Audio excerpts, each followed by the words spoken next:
This film takes you on a journey through space and time.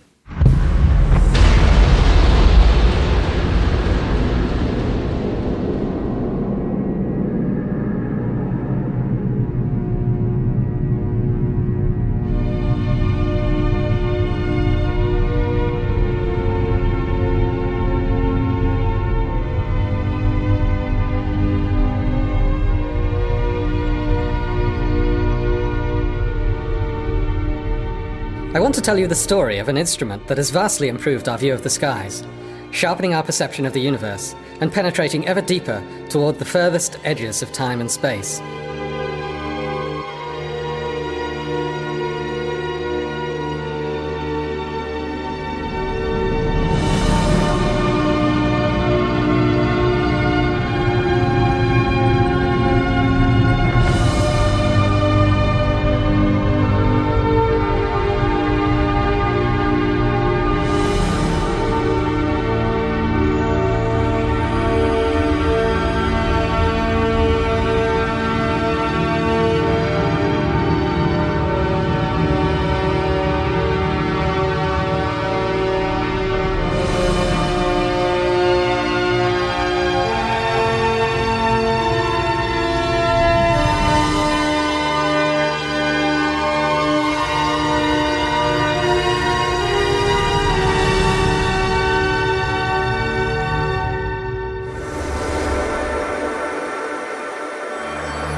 Looking at the night sky, we see the familiar twinkle of starlight, light that has travelled enormous distances to reach us. But we're not seeing the stars themselves flicker. The universe is gloriously transparent.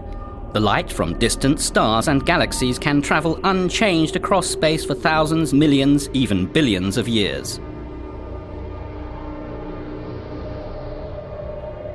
But then, in the last few microseconds before that light reaches our eyes, the accurate view of those stars and galaxies is snatched away.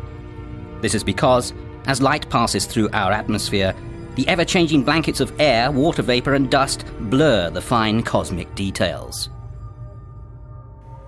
So for many years, astronomers around the world longed for an observatory in space. As early as 1923, the famed German rocket scientist Hermann Oberth suggested a space-based telescope. However, it would be decades before technology caught up with the dream. The American astronomer Lyman Spitzer came up with a more realistic plan for a space telescope in 1946. From a position in space above Earth's atmosphere, a telescope would be able to detect the pristine light from stars, galaxies and other objects well before it was distorted by the air we breathe. The result? Much sharper images than even the largest telescopes on the ground can achieve. Images limited in sharpness only by the quality of the optics. In the 1970s, NASA, the National Aeronautics and Space Administration, and ESA, the European Space Agency, began working together to design and build what would become the Hubble Space Telescope. The name is a tribute to Edwin Powell Hubble, the founder of modern cosmology, who in the 1920s proved that not all that we see in the sky lies within the Milky Way. Instead, the cosmos extends far, far beyond. Hubble's work changed our perception of mankind's place in the universe forever, and the choice of naming the most magnificent telescope of all time after Edwin Hubble could not have been more appropriate. It took 2 decades of dedicated collaboration between scientists, engineers and contractors from many countries before Hubble was finally finished. On April the 24th, 1990, 5 astronauts aboard the Space Shuttle Discovery left on a journey that changed our vision of the universe forever. They deployed the eagerly anticipated space telescope in an orbit roughly 600 kilometers above the Earth's surface. On Earth, the astronomers waited impatiently for the first results. But less than 2 months later, it was clear that Hubble's vision was anything but sharp. The mirror had a serious flaw. Engineers have discovered that the giant telescope has a warped mirror. One of the mirrors in the Hubble Space Telescope is out of shape, and as a result, the pictures it's sending back are no better than those from telescopes on the ground. A defect in the shape of the mirror prevented Hubble from taking sharp images. The mirror's edge was too flat, by only a mere 50th of the width of a human hair. But to accomplish its mission, Hubble had to be perfect in every tiny detail. The disappointment was almost too great to bear. Not only amongst astronomers, but also for American and European taxpayers. Nevertheless, over the following 2 years, scientists and engineers from NASA and ESA worked together to design and build a corrective optics package named COSTAR, for Corrective Optics Space Telescope Axial Replacement. Hubble's masters now faced another tough decision. Which science instrument should they remove so that COSTAR could be fitted to Hubble? They eventually chose the high-speed photometer.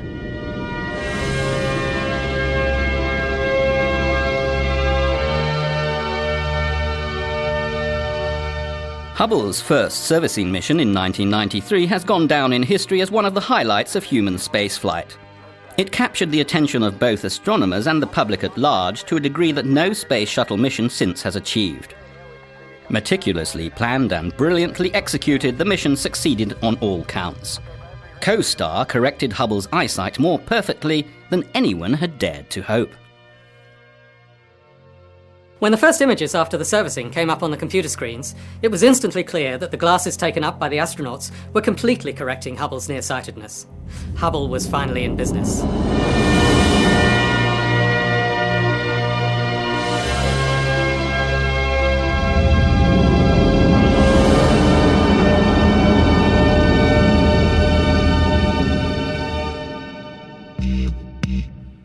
That was only the first time the space shuttle visited Hubble.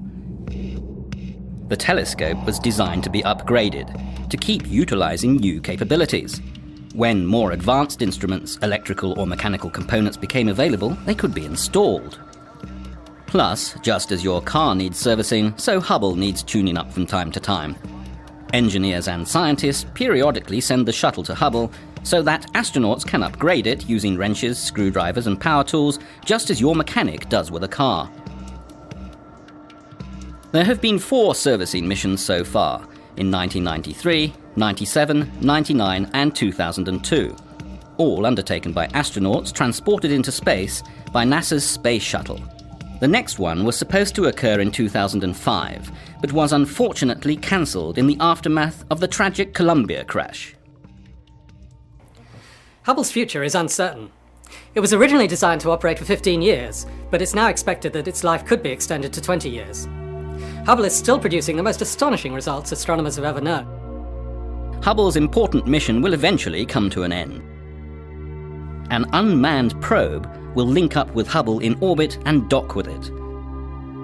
When leaving Hubble, the robot will leave behind a rocket module so that after some more years of fruitful observing, engineers on the ground can activate these rockets to control Hubble's final descent into the atmosphere and to a peaceful final resting place in the ocean. However, the retirement of the Hubble Space Telescope will not signal the end of our unrivaled view of the universe. Rather, it will mark a new beginning, an era of even more amazing discoveries and images from space. For Hubble has a successor. The James Webb Space Telescope is being designed right now and may be launched as early as 2011. When that day comes, scientists using the James Webb Space Telescope hope to discover and understand even more about our fascinating universe.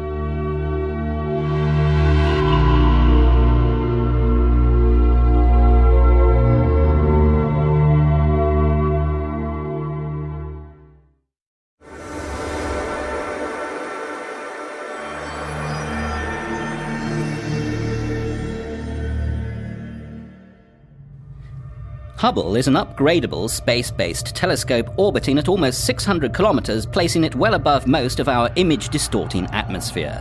It takes about 97 minutes to complete each orbit. It is designed to take high-resolution images and accurate spectra by concentrating starlight to form sharper images than are possible from the ground, where the atmospheric twinkling of the stars limits the clarity.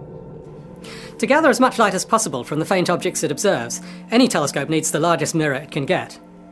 Despite Hubble's relatively modest mirror diameter of 2.4 meters, it's well able to compete with ground-based telescopes having mirrors that are 10 or 20 times larger in collecting area.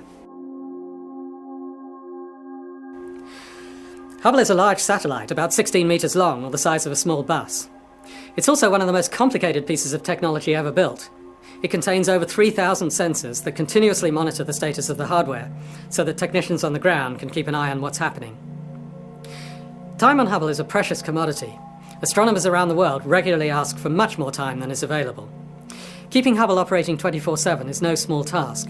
Not a second must be lost, and all operations, from observing to the so-called housekeeping tasks, such as repositioning the telescope or uploading new observing schedules, are meticulously planned. For astronomers, the most important components of Hubble are its scientific instruments. There are two groups of instruments in Hubble, here and here. The different instruments serve different purposes. Some are for making images. Some are designed to dissect the light from the stars and galaxies by spreading it out to form a rainbow-like spectrum. Hubble's unique vantage point in space makes it capable of observing the infrared and ultraviolet light that is otherwise filtered away by the atmosphere before it can reach telescopes on the ground. These forms of light reveal properties of celestial objects that are otherwise hidden from us. Some instruments, like ACS, the Advanced Camera for Surveys, are better for visible and ultraviolet observations. Some, like NICMOS, the Near-Infrared Camera and Multi-Object Spectrograph, are best for infrared observations.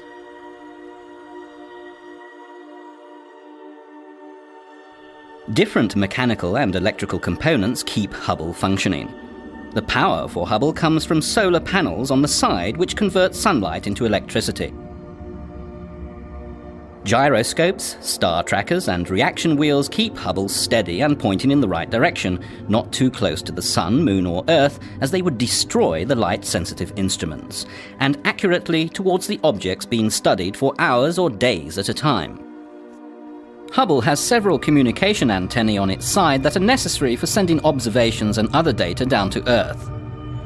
Hubble sends its data first to a satellite in the Tracking and Data Relay satellite system, which then downlinks the signal to White Sands, New Mexico. The observations are sent from NASA in the United States to Europe, where they are stored in a huge data archive in Munich.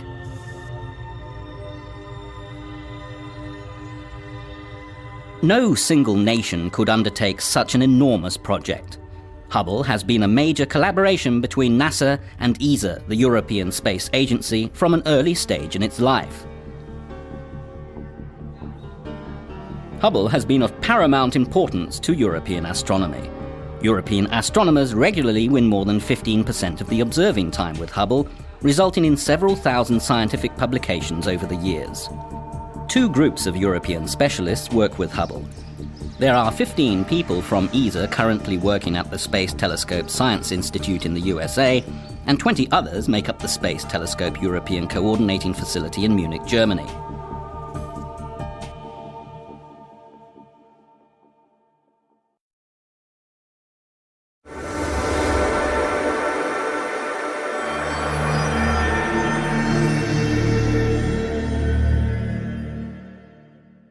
There are no boundaries in space.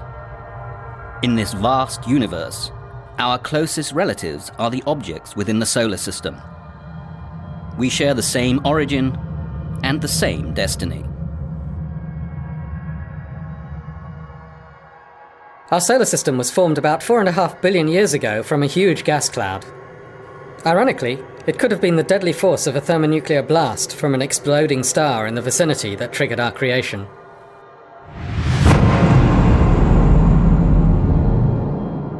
The devastating force of the blast may have disturbed the precarious equilibrium of the original gas cloud, causing some of the matter to collapse inwards towards the center, creating a new star, our Sun, and a minute percentage of the collapsing matter became the multifaceted assembly of planets that we have around us today. We are, in other words, just the leftovers of our Sun's birth.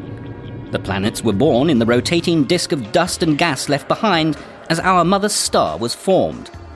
The rocky planets formed in the inner solar system, while the enigmatic gas giants were formed farther out.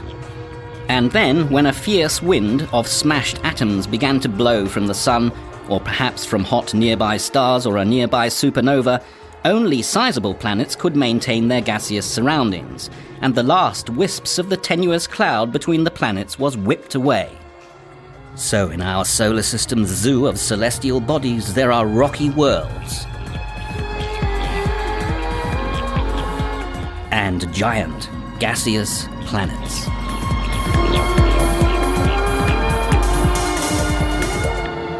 Even now, there's no exact estimate of the amount of matter, or even the number of planets that exist in the solar system.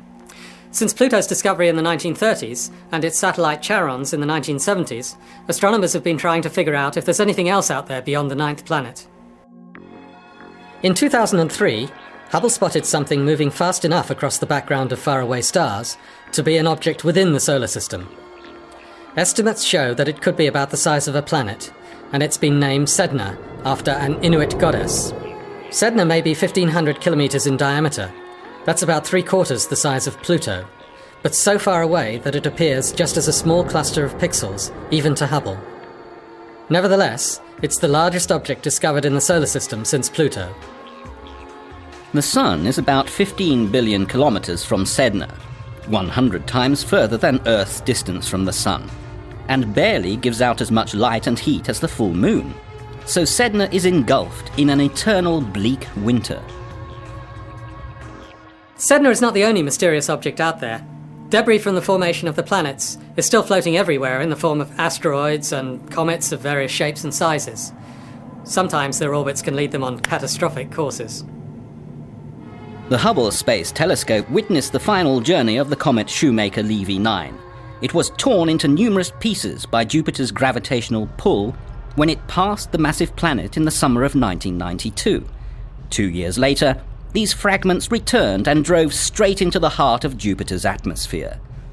Hubble followed the comet fragments on their last journey and delivered stunning high-resolution images of the impact scars. Our Earth could easily fit into any of these black bruises.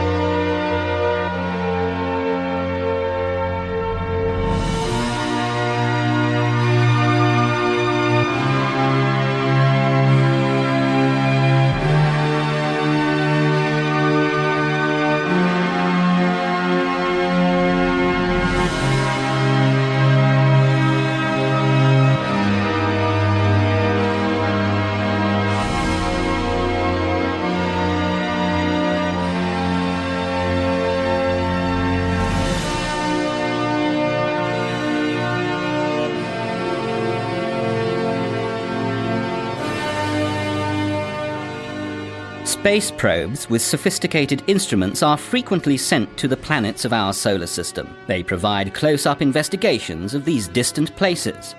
Hubble, too, provides its own unique service by opening a window on our solar system that is never closed.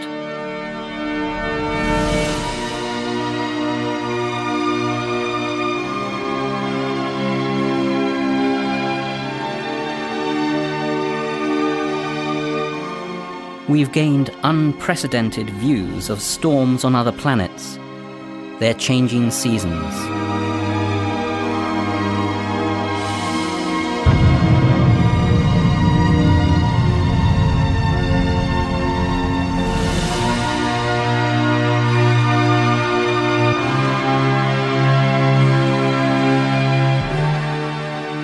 And unprecedented views of other atmospheric events, such as aurorae, known on Earth as the Northern and Southern Lights.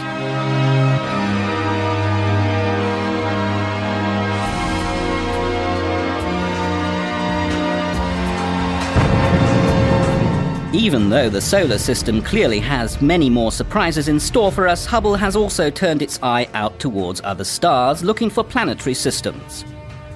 Astronomers are beginning their search for life elsewhere in the universe. To start with, they are concentrating on finding Earth-like planets.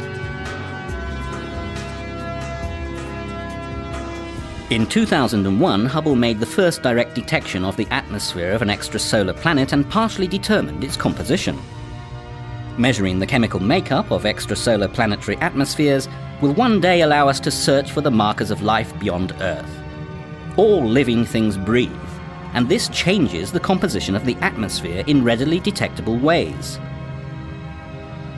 Astronomers believe there are many planetary systems similar to ours, orbiting other stars throughout the galaxy.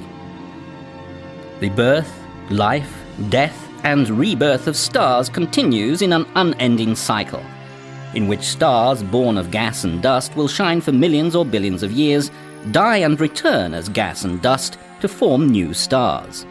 The byproducts of this continual process include planets and the chemical elements that make life possible. So throughout the entire vastness of space, the eternal ebb and flow of life continues.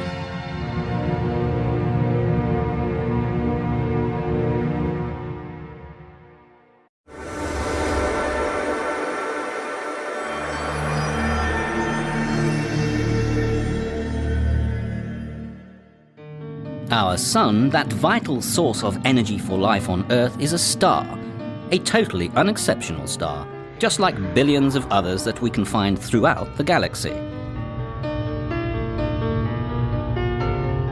A star is nothing but a sphere of glowing gas. It forms out of a compressed cloud of gas and releases energy steadily throughout its life because a continual chain of nuclear reactions takes place in its core. Most stars combine hydrogen atoms to form helium through the process called nuclear fusion, the same process that powers a devastating hydrogen bomb. In fact, stars are nuclear factories that convert lighter elements into heavier elements in a series of fusion reactions. They will keep glowing until they run out of fuel. And that's it, a star's life, a quiet beginning and a steady progress to a sometimes violent end. But how can we be certain of this picture when an individual star like the Sun outlives humans by a factor of a few 100 million? To investigate the life cycle of a particular organism on Earth, we don't have to track an individual specimen's entire life. Instead, we can observe many of the organisms at once. This will show us all the different phases of its life cycle. For example, each stage of a person's life is a snapshot of the human experience. And so it is with stars. Stars live and die over millions or even billions of years. Even the most reckless stars live for at least 1 million years, longer than the entire history of humankind. And that's why it's extremely difficult to track age-related changes in individual stars. To learn more about them, we must study different stars at every stage of life, and so piece together the entire cycle from birth to death. Hubble's vivid images have documented the tumultuous birth of stars and delivered many astonishing images in colourful detail.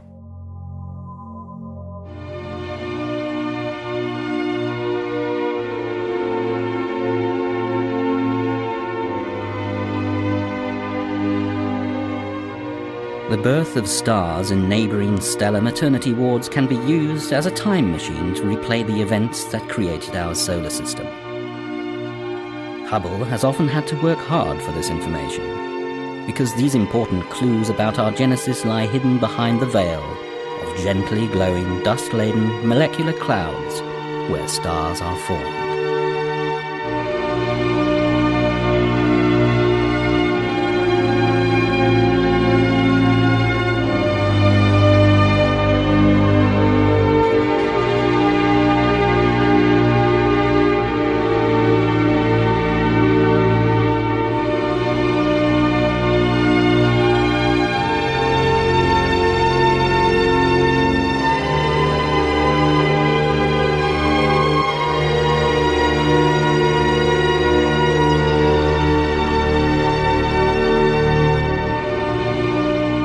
Right now, there are stars forming everywhere in the universe.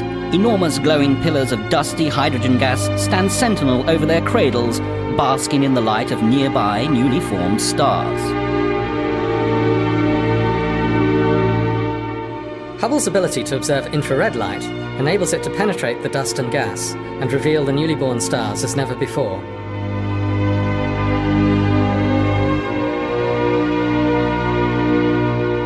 One of the most exciting of Hubble's many discoveries was the observation of dust disks surrounding some newborn stars buried deep inside the Orion Nebula. Here we are actually seeing the creation of new solar systems where planets will eventually form. just as they did in our own solar system 4.5 billion years ago.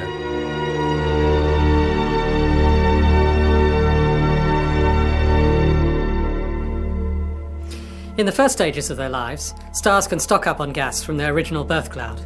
Material falling onto the star creates bubbles, or even jets, as it's heated and blasted out along a path that follows the star's rotation axis, a bit like the axis through a wheel.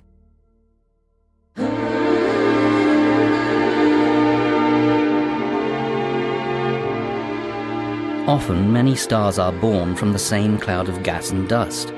Some may stay together through their whole lifetime, keeping step as they evolve, like childhood friends that you keep for life. The stars in a cluster will all have the same age, but will have a range of different masses, and this means that very different destinies await them.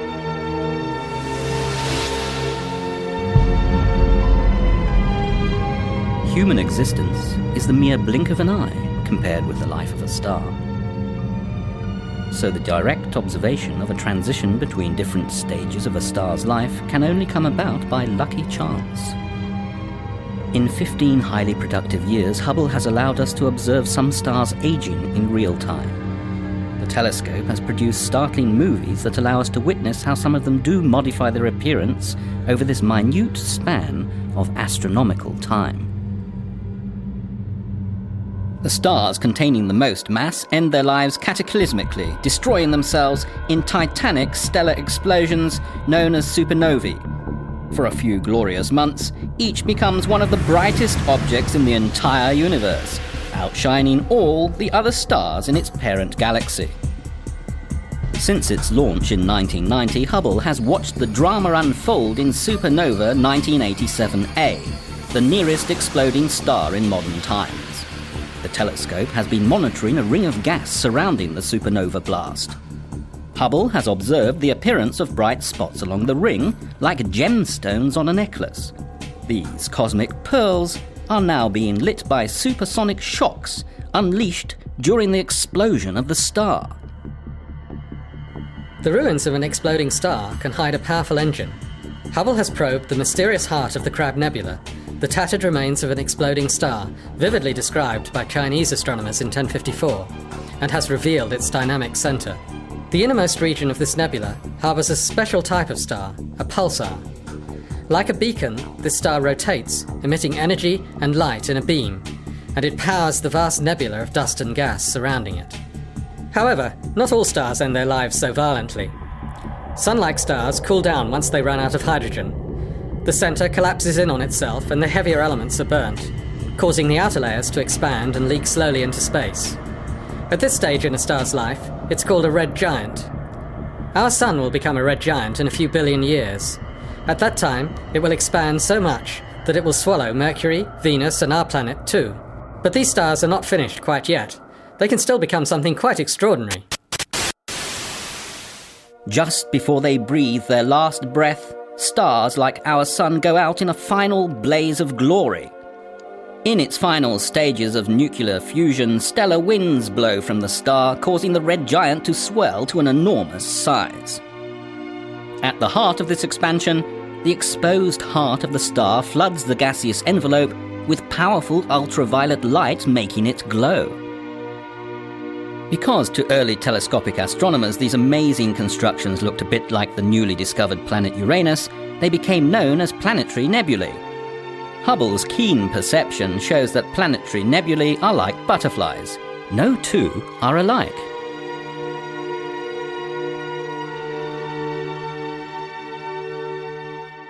Hubble's dazzling collection of planetary nebulae show surprisingly intricate glowing patterns. Pinwheels, swirling jets, elegant goblet shapes, barrel shapes, or even rocket engine exhausts.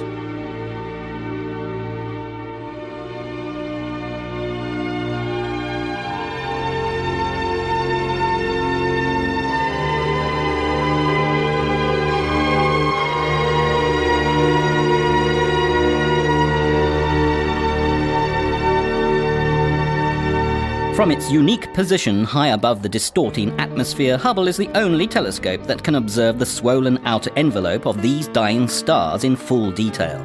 Here we flip back and forth between Hubble images from 1994 and 2002. One of the greatest mysteries in modern astrophysics is how a simple spherical gas ball such as our Sun can give rise to these intricate structures. For some planetary nebulae, it is as if a cosmic garden sprinkler created the jets that stream out in opposite directions. Or could these amazing patterns possibly be sculpted by the magnetic field of a companion star that funnels the emitted gas into a jet? Whatever their cause, in only 10,000 years, these fleeting cosmic flowers disperse in space. Just as real flowers fertilize their surroundings as they decompose, the chemical elements produced inside the star during its life are dispersed by the planetary nebula to nourish the space around it, providing the raw material for new generations of stars, planets, and possibly even life. Because they disappear so quickly on a cosmic timescale, there are never more than about 15,000 planetary nebulae at any one time in our Milky Way. A more lasting monument to the dead star is the tiny heart it leaves behind. Known as a white dwarf, each of these exceptionally dense Earth-sized stars are fated to spend the rest of eternity gradually leaking their residual heat into space. Until eventually, in many billions of years, they approach the frigid, minus 270 degrees centigrade of space.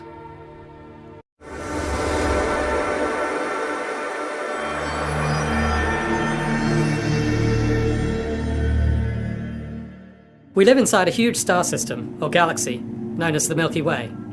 Seen from the outside, the Milky Way is a gigantic spiral consisting of a central hub embraced by long arms. The whole system slowly rotates. Between the stars, there are vast amounts of dust and gas that we can see, and some unknown material called dark matter that remains invisible to us. Far from the centre, out in one of the spiral arms, the suburbs of the Milky Way, there's a tiny star system, our home, the solar system.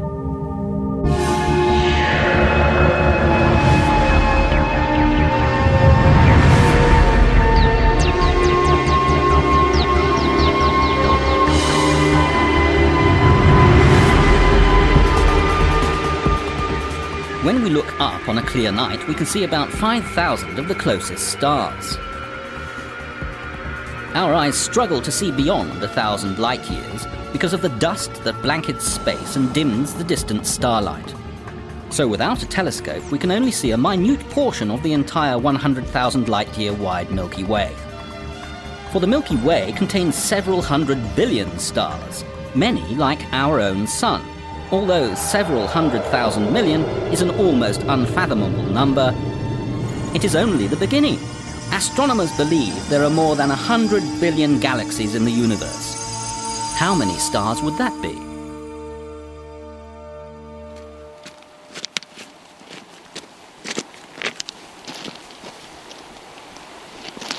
In a handful of sand, there can easily be 50,000 individual grains. Our Milky Way contains so many stars there can scarcely be enough grains of sand on a whole beach. There are so many galaxies containing so many stars in the universe that we would have to count every grain of sand on every beach on the whole Earth in order even to come close to the right number, and then there would be more stars in the universe. Let's take this grain of sand, 1 millimetre across, and place it here to represent the Sun. If we were to start walking towards the nearest star, it would take us the best part of a day to get there. We'd have to travel something like 30 kilometres.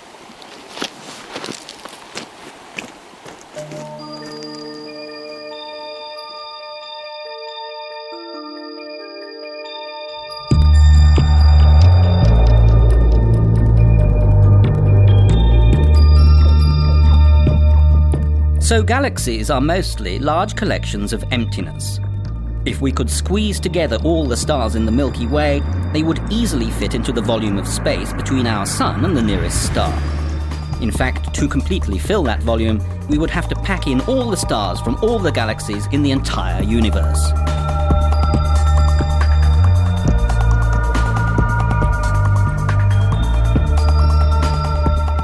When looking at the night sky, the universe seems motionless. This is because our lifespans are nothing but brief drops in the universal ocean of time. In fact, the universe is in constant motion, but we would need to watch for vastly longer than a lifetime to perceive that motion in the night sky. Given enough time, we would see stars and galaxies move.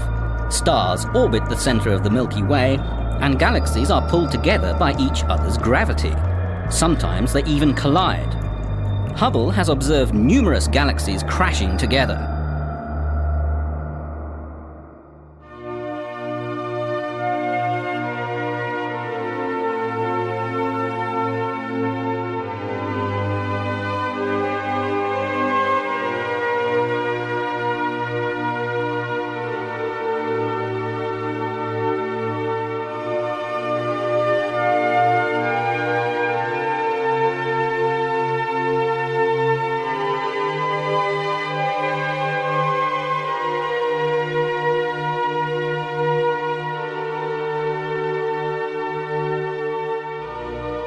Like majestic ships in the grandest night, galaxies can slip ever closer until their mutual gravitational interaction begins to mold them into intricate figures that are finally and irreversibly woven together.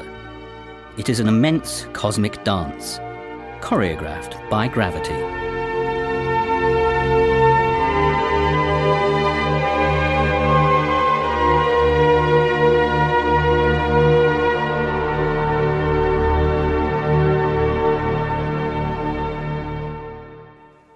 When two galaxies collide, it's not like a car crash or two billiard balls hitting each other. It is more like interlocking your fingers. Most of the stars in the galaxy will pass unharmed through the collision. At worst, gravity will fling them out along with dust and gas to create long streamers that stretch 100,000 light-years or more. The two galaxies, trapped in their deadly gravitational embrace, will continue to orbit each other, ripping out more gas and stars to add to the tails. Eventually, hundreds of millions of years from now, the two galaxies will settle into a single combined galaxy. It is believed that many present-day galaxies, including the Milky Way, were assembled from such a coalescence of smaller galaxies occurring over billions of years. Triggered by the colossal and violent interaction between the galaxies, stars form from large clouds of gas in firework bursts, creating brilliant blue star clusters. Our own Milky Way is on a collision course with the nearest large galaxy, the Andromeda Galaxy. They are approaching each other at almost 500,000 kilometers per hour, and in 3 billion years will collide head-on. The direct collision will lead to a magnificent merger between the two galaxies, during which the Milky Way will no longer be the spiral galaxy we are familiar with. Instead, it will evolve into a huge elliptical galaxy containing all of its own stars and all of those of the Andromeda Galaxy too. Seen from the Earth, the collision will look something like this. Although this will not happen for a very long time, there are other dark forces of nature in play everywhere around us, even as we speak.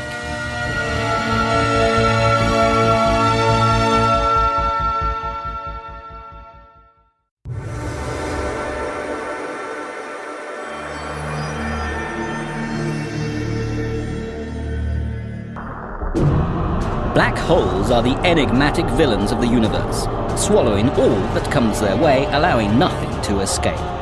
So for astronomers, the center of a black hole is the ultimate unknown. No information can escape from within a black hole's gravitational stronghold. There is no way to find out what is in there. Not even light can escape. So how do we know that they are even there? Black holes themselves cannot be observed directly. However, astronomers can see the indirect effect of black holes because the one thing they do possess in abundance is gravity. Hubble's high resolution has revealed the dramatic distorting effects of black holes on their surroundings.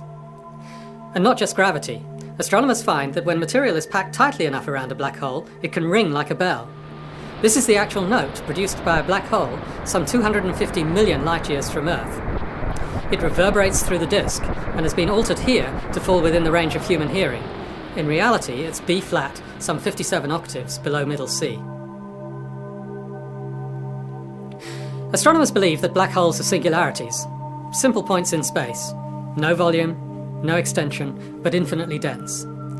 Black holes can be created during the final collapse of a massive star many times the size of the Sun. The stellar corpse left after the demise and collapse of a massive star can be so heavy that no force in nature can prevent it crumpling under its own weight into an infinitely small volume. Although matter has apparently disappeared, having been compacted into nothingness, it still exerts a powerful gravitational pull, and any stars or other objects that come too close can be pulled in. For any black hole, there is a point of no return called the event horizon. Once something, a nearby star, say, is pulled in past this point, it will never be seen again. On its way towards the event horizon, the doomed star will begin to follow a fatal spiraling orbit. As the star approaches the black hole still further, the matter closest to the hole feels a greater attraction than the rest of the star, sucking and stretching the star out towards the hole, until the immense tidal forces pull it to pieces and devour it.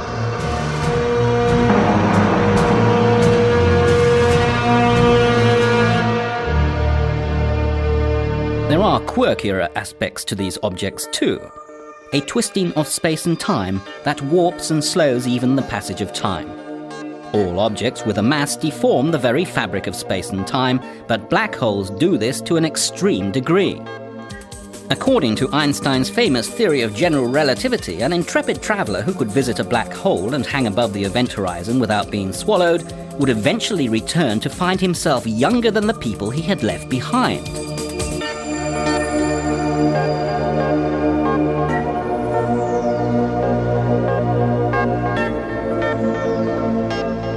Perhaps the most curious objects astronomers have hypothesized about are wormholes.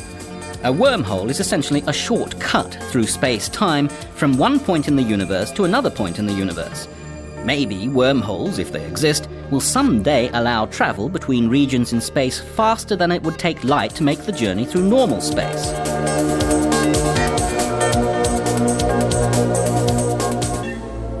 Hubble has shown that black holes are most likely to be present at the centre of all galaxies. There's one at the centre of our Milky Way, a giant, supermassive black hole, perhaps 1 million times bigger than those produced by the collapse of a single massive star. It could be the result of a merger of many stellar-sized black holes formed during the remote history of our galaxy. When two galaxies collide, the black holes at each of their centres will perform an elaborate dance. Long after the two galaxies have merged into one, their central black holes continue to orbit each other for hundreds of millions of years before their final, violent merger into a single, weighty black hole. This final process is so powerful that it changes the fabric of space-time enough that we may be able to observe it from the Earth with a new breed of gravitational wave telescopes or from special spacecraft in orbit. However, compared with the millions of years it takes for galaxies to merge, the final cataclysm at the cause would be relatively brief, so the odds of seeing such an event are small. Until as recently as 50 years ago, astronomers thought the universe was a mostly peaceful place, but this is far from the truth. Space is often shaken by violent events. Cataclysmic explosions of supernovae, collisions of whole galaxies, and the tremendous outpourings of energy resulting from matter crashing into black holes. It was the discovery of quasars that gave us the first glimpse of this turmoil. To ground-based telescopes, quasars look like normal stars, and that's exactly what astronomers first thought they were, naming them quasi-stellar objects. But quasars are in fact much brighter and further away than stars. They can shine more brightly than 1,000 normal galaxies, and are powered by supermassive black holes. Stars that orbit too close are pulled apart, draining into the quasar-like water into an enormous cosmic sink. The spiraling gas forms a thick disk heated to a high temperature by its free-fall motion towards the black hole. The gas blasts its energy into space above and below the disk in colossal jets. Quasars are found in a wide range of galaxies, many of which are violently colliding. There may be a variety of mechanisms for igniting quasars. Collisions between pairs of galaxies could trigger the birth of quasars, but Hubble has shown that even apparently normal, undisturbed galaxies harbour quasars. But quasars are not the only high-energy objects astronomers have found. A serendipitous discovery is something you make whilst looking for something else. Such events have often changed the course of astronomy. Gamma-ray bursts were discovered serendipitously in the late 1960s by US military satellites on the lookout for Soviet nuclear tests. Instead of finding the most devastating detonations produced by humans, some of the most powerful blasts in the entire universe were spotted. These astoundingly energetic blasts of gamma rays are detected at least once per day from random directions in the sky. Although gamma ray bursts last only a few seconds, the energy they release is equal to the amount of energy radiated by our whole Milky Way over a couple of centuries. Gamma rays are not visible to the human eye, and special instrumentation is needed to detect them. For 30 years, no one knew what caused these bursts. It was like seeing the gamma-ray bullet fly by Earth without ever glimpsing the weapon that fired it. Together with nearly all other telescopes in the world, Hubble looked for the smoking gun for many years. It observed the positions in the sky where gamma-ray explosions had been seen, trying to find any object at that location. But all efforts were in vain, until... In 1999, Hubble observations were fundamental in determining that these monstrous outbursts take place in far distant galaxies.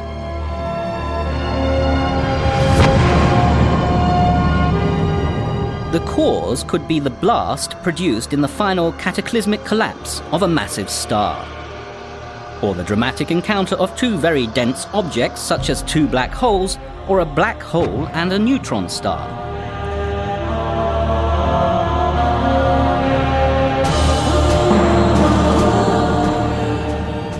Black holes are certainly some of the most exotic objects in the universe. As well as affecting matter, they can also show up in some other spectacular ways, because their enormous gravitational fields can also deflect light. In fact, rays of light that pass close to a black hole will not follow straight lines, but will be bent into new paths, creating a natural telescope that can peer further into space than ever thought possible.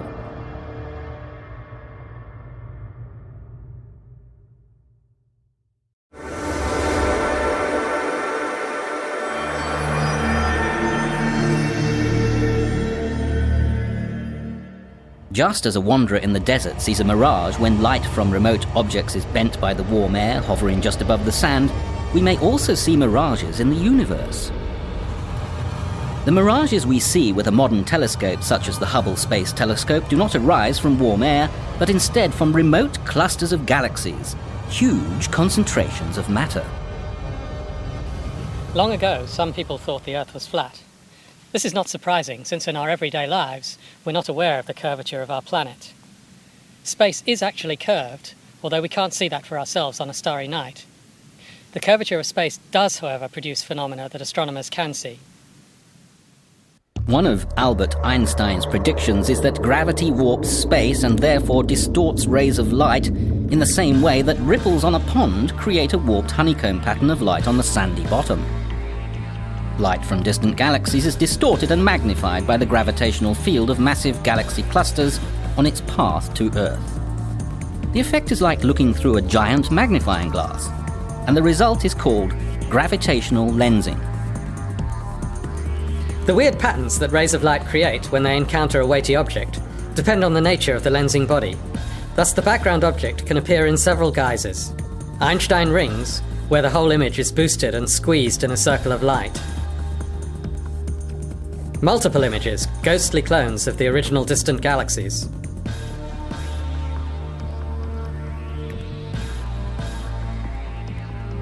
Or distorted into banana-like arcs and arclets.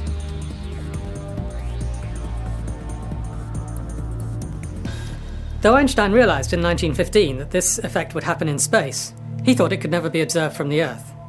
However, in 1919, his calculations were indeed proved to be correct. During a solar eclipse expedition to Principe Island near the west coast of Africa, led by the renowned British astronomer Arthur Eddington, the positions of stars near the obscured solar disk were observed. It was found that the stars had moved a small but measurable distance outwards on the sky compared with when the sun was not in the vicinity.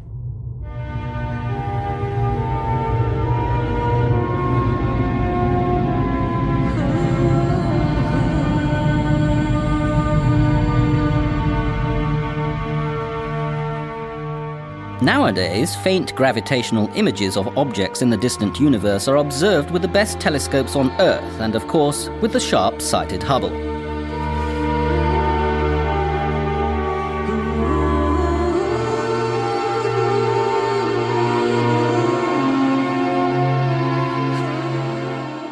Hubble was the first telescope to resolve details within the multiple arcs, revealing the form and internal structure of the lensed background objects directly.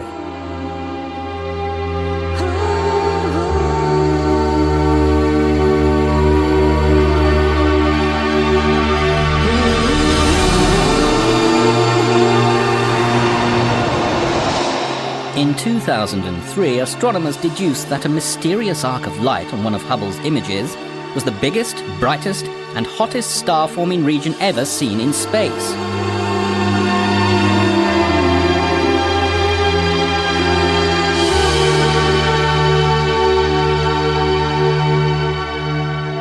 It takes fairly massive objects, for example clusters of galaxies, to make space curve so much that the effect becomes visible in deep images of the distant universe, even with Hubble's astonishing resolution. And so far, gravitational lenses have been observed mainly around clusters of galaxies, which are collections of hundreds or thousands of galaxies and are thought to be the largest gravitationally bound structures in the universe. Astronomers know that the matter we see in the universe is just a tiny percentage of the total mass that must be there. For matter exerts a gravitational force, and the visible stuff is simply not enough to hold galaxies and clusters of galaxies together.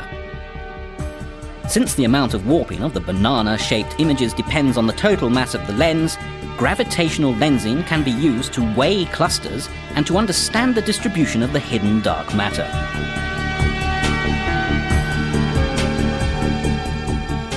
On clear images from Hubble, one can usually associate the different arcs coming from the same background galaxy by eye. This process allows astronomers to study the details of galaxies in the young universe and too far away to be seen normally with the present technology and telescopes.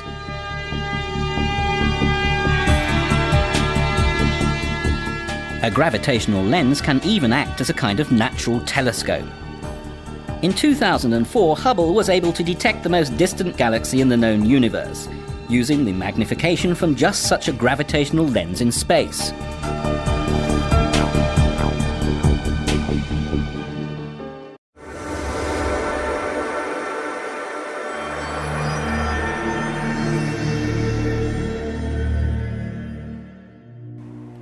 Light may travel through a vacuum at the highest speed anything can ever reach, but it's still a finite speed.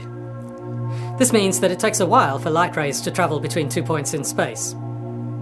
The speed of light in space is about 300,000 kilometers per second. Now 300,000 kilometers is nearly the distance from the Earth to the Moon, and so it takes just over a second for light to travel from the Moon to the Earth. So when we look at the Moon, we're seeing it as it was just over a second ago. Who hasn't thought about what it would be like to travel in time? The finite speed of light enables us to get close by allowing us to look back in time. When looking out into space, we just need to wait for the light from distant places to reach us, and it shows how things were when the light began its journey. Powerful instruments like Hubble have made it possible to look farther out and farther back than ever before. What cosmologists are seeing is simply astounding. In the 1920s, astronomer Edwin Hubble discovered that most galaxies appear to be moving away from us at a rate proportional to their distance. The further away a galaxy is, the faster it appears to be moving away from us. This is due to the expansion of the universe.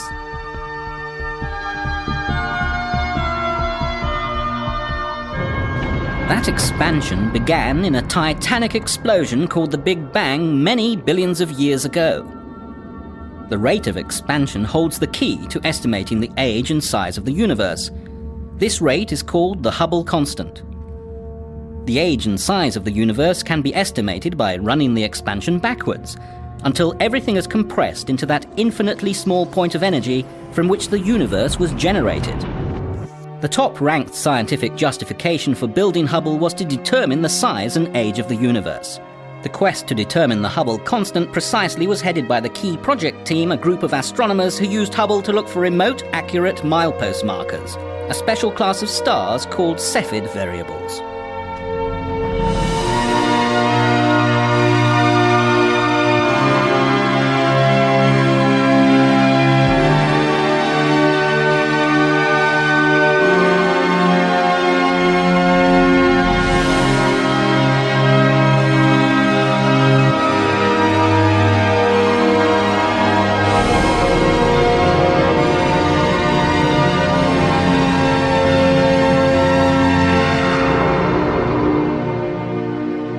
Cepheids have very stable and predictable brightness variations.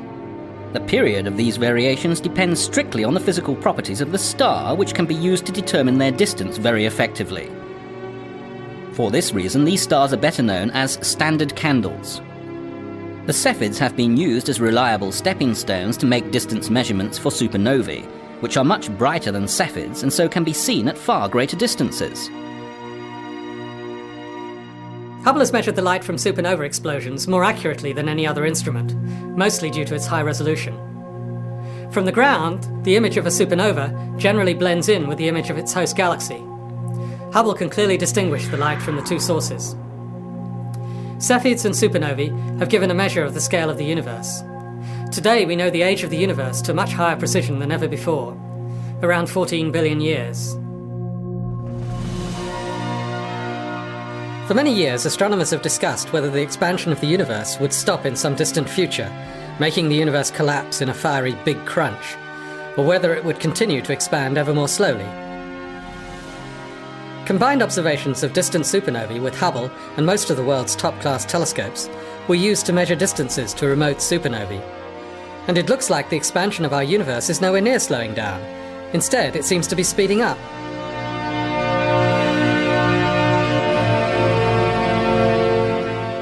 When Hubble was used to measure how the expansion of the universe has changed with time, it turned out quite surprisingly that during the first half of cosmic history, the expansion rate was actually slowing down. Then, a mysterious force, a sort of anti-gravity, made the universe hit the gas pedal, starting the acceleration we see today. This suggests an extraordinary fate for the universe, because it implies that the anti-gravity force is getting stronger all the time. If this continues, it will eventually overwhelm all gravity and catapult the universe into a super-fast acceleration that will shred everything into its constituent atoms. Cosmologists have called this nightmare scenario the Big Rip.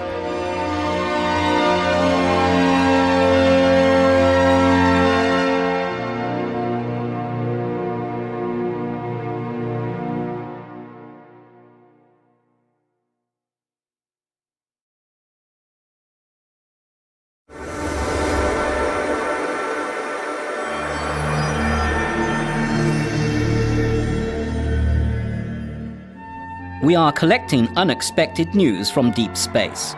Just as geologists dig deeper underground to find ever more ancient fossils, bearing witness to ever more remote epochs, so astronomers excavate deeper and deeper towards the beginning of time by looking for light coming from fainter and thus more distant objects.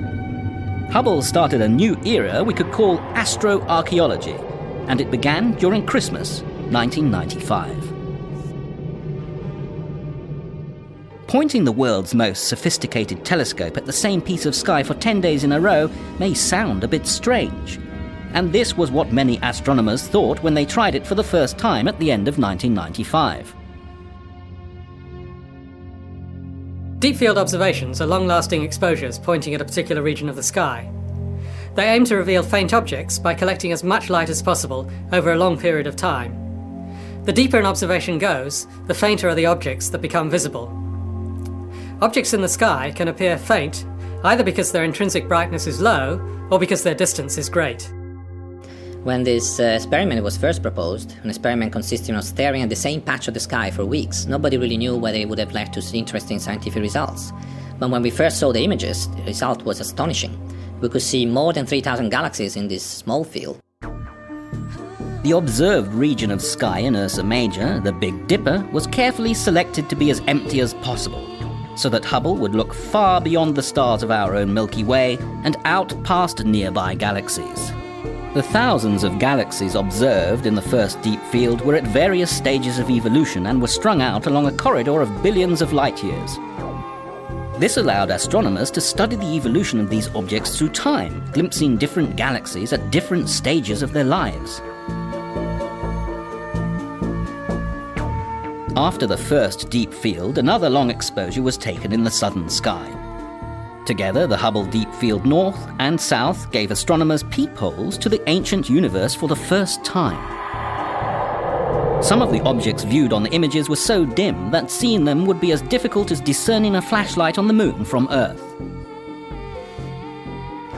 and we could definitely tell that the Hubble Deep Field has opened a new era in observational cosmology, transforming our view of the distant universe. The Hubble Deep Fields have caused a real revolution in modern astronomy. After the first deep field, almost all ground and space-based telescopes were pointed at the same area for long periods. Some of the most interesting results in astronomy have emerged from this fruitful synergy between instruments of different sizes, in different environments, and with sensitivity to different wavelengths. They gave us the first clear picture of the star formation history throughout the universe. Astonishingly, they showed that star formation peaked within the first few billion years of the universe's creation. At that time, stars were forming at over 10 times the rate they are today.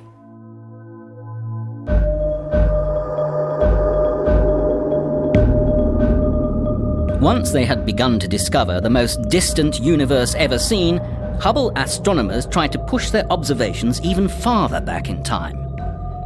In 2003 and 2004, Hubble performed its deepest exposure ever, the Hubble Ultra Deep Field. It is a 28-day-long exposure, going much deeper than the earlier Hubble Deep Fields north and south.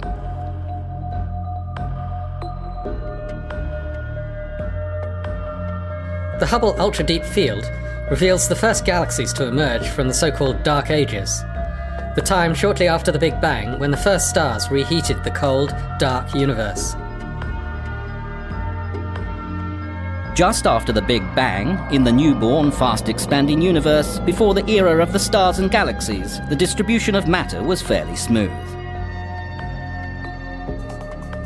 As time went on, the king of all forces, gravity, started acting. Slowly, but steadily.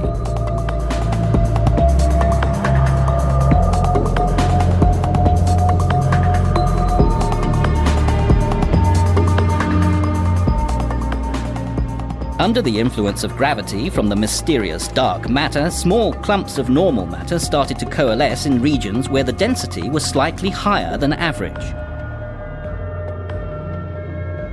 With no stars to light up space, the universe was in its dark age. Where the density of the clumps became higher, even more matter was attracted, and a competition between the expansion of space and gravity took place. Where gravity won, regions stopped expanding and started to collapse in on themselves. The first stars and galaxies were born.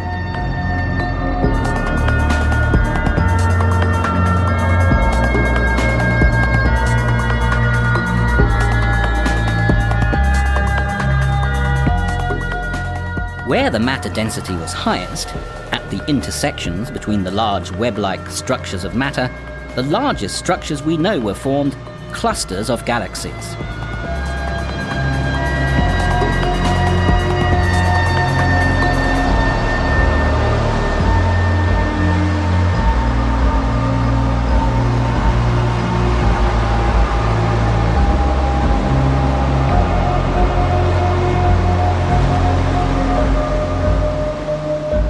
The deep field images are studded with a wide range of galaxies of various sizes, shapes, and colours.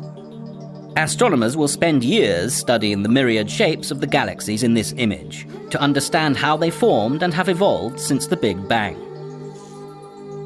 In vibrant contrast to the image's rich harvest of classic spiral and elliptical galaxies, there is also a zoo of oddball galaxies littering the field. Some look like toothpicks, others like links on a bracelet. A few appear to be interacting with each other. Their strange shapes are a far cry from the majestic spiral and elliptical galaxies we see today. These oddball galaxies chronicle a period when the universe was more chaotic, when order and structure were just beginning to emerge. One of the great things about Hubble is that there are many instruments on board that can make different observations at the same time. The Hubble Ultra Deep Field is actually two separate images taken by two instruments, Hubble's ACS camera and the NICMOS instrument. NICMOS sees even further than the ACS. It detects infrared light, and so it's able to reveal the furthest galaxies ever seen because the expanding universe has stretched and weakened the light from these objects so much that they're now only visible at infrared wavelengths. The Hubble Ultra Deep Field is likely to remain the deepest image of the universe for the next decade or so, until an ESA Ariane rocket launches the James Webb Space Telescope in 2011.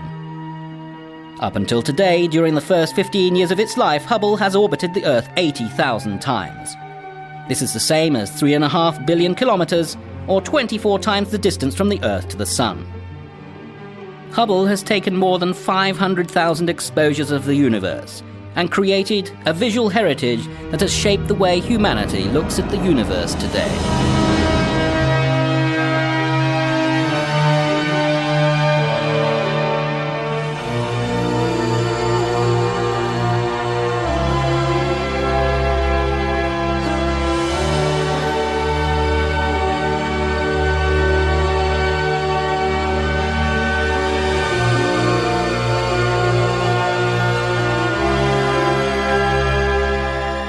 But Hubble's perhaps greatest legacy has been to open our eyes to the incredible beauty of nature, not only out there in the depths of cosmos, but also everywhere around us in our daily lives.